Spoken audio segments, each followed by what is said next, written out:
Okay, I'm just having a bit of a sort out now with the various 8-bit and 16-bit machines that I've acquired from eBay. Invariably, they come with various sort of old joysticks, normally ones that have got quite a lot of use. Got a few here. I'm not sure if I've used all of these. We've got a Cheetah 125 there. We've got Cheetah Mac 1 there. What's this? QJ. I thought it was Quick Joy. It says Quality Joystick. I think I might have had one of these personally, actually. I recognise it, but yeah, it's not a great sort of form factor to play with. There's another Cheetah 125 Plus. What's that? That is a Archer. I have no idea what that is like, but it looks very basic. Various Atari originals. These are sort of 2600 era ones, so yeah, you know, a bit of nostalgia, but quite uncomfortable to play with. Let's go 2 of those, 3 of those, and then we've got Classic Competition Pro. I don't think that's in a great state. But yeah, they're quite nice sticks, but I think that's had a lot of use. And more recently I've been playing with a zip stick. I like these, but yeah, this one is a bit sticky, probably needs a bit of TLC. But yeah, I'm going to stick all those away for the moment because yeah, today we're going to be looking at something slightly different.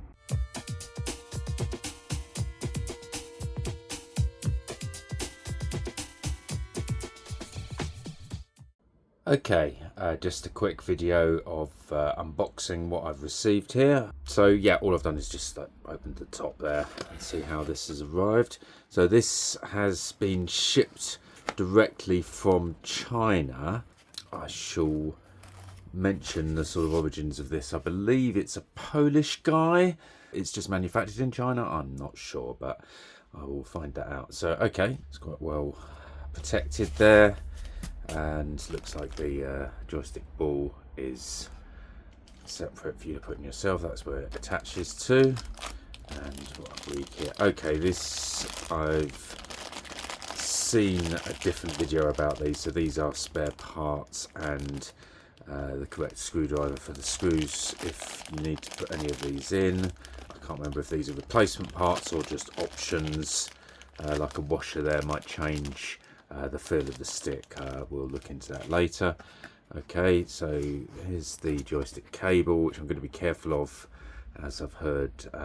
You know, it's okay, but yeah, you probably don't want to mess around with that too much.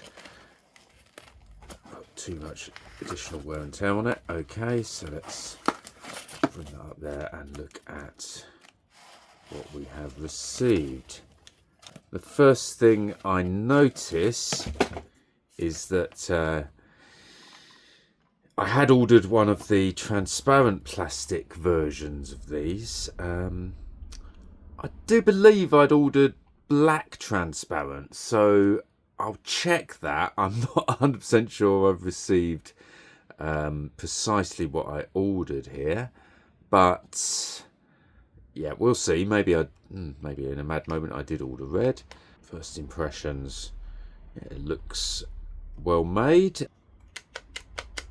So yeah, so the main point of this is it is a standard retro 9-pin compatible joystick, so compatible with Atari 8-bit, Atari ST, also Commodore, Spectrum. I believe this is highly configurable, so if you did need to use it with another pin-out standard, that would be acceptable. Yeah, was it Kempston style? Was that one Sinclair or Kempston were the two options?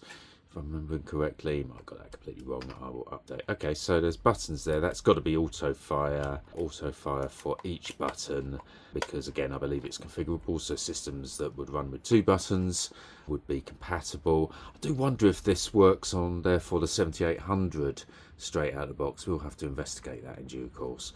Okay, so there it is.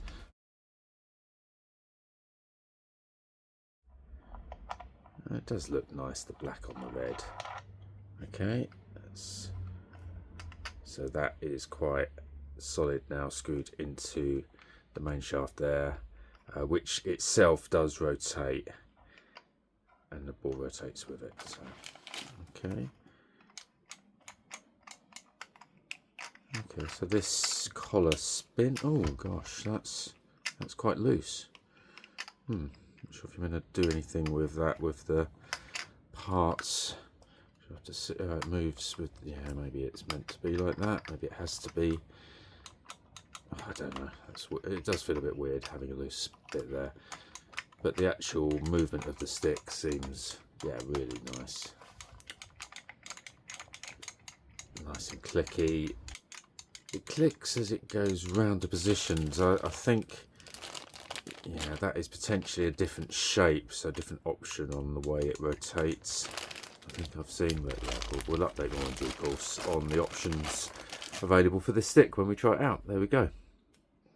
So this is the ArcadeR Joystick.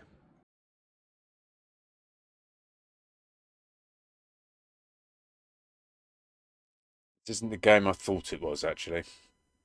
I was hoping it would be, rather. I was looking for Sky Strike. Try and remember fondly, but this is something completely different. Let's have a look.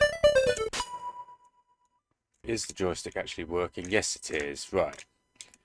Don't know what this game is. Little vector graphics thing, but what does this feel like? Oh, it doesn't seem to do anything. That feels quite responsive. That's a good little start. I just don't know the game. So let's try and find something a little bit better.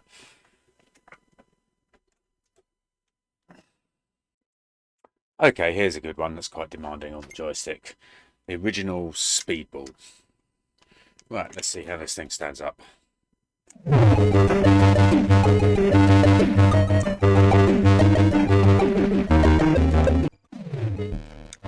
I've got to remember how to play this now. Guys, got the ball. Yeah. And I've scored. Okay, so this feels rather nice. Immediately plugged into the game. Very quickly evade these. Oh no, he's attacking me with it.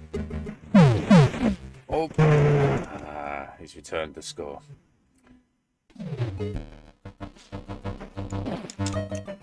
Okay, oh. Bounce off there.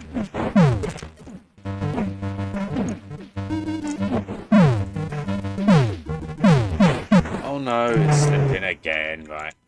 But that wasn't anything to do with the way I was, it was to do with the way I was controlling it, not the controller. Yeah, this feels nice.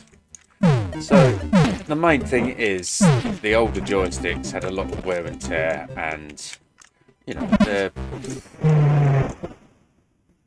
part of my hardware collection, and I don't really want to destroy them by playing games. So with this, they seem to be quite readily available. We can have a little play of it. If it's really nice, I might get another one as a spare.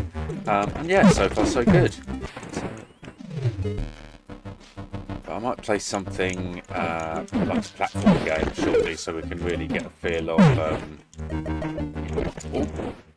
exactly what the motion is doing, because this is a bit almost like fighting games. You're ramming into people, and it's a bit brute force sort of controlling. And yeah, it's good. The moving around works, but yeah.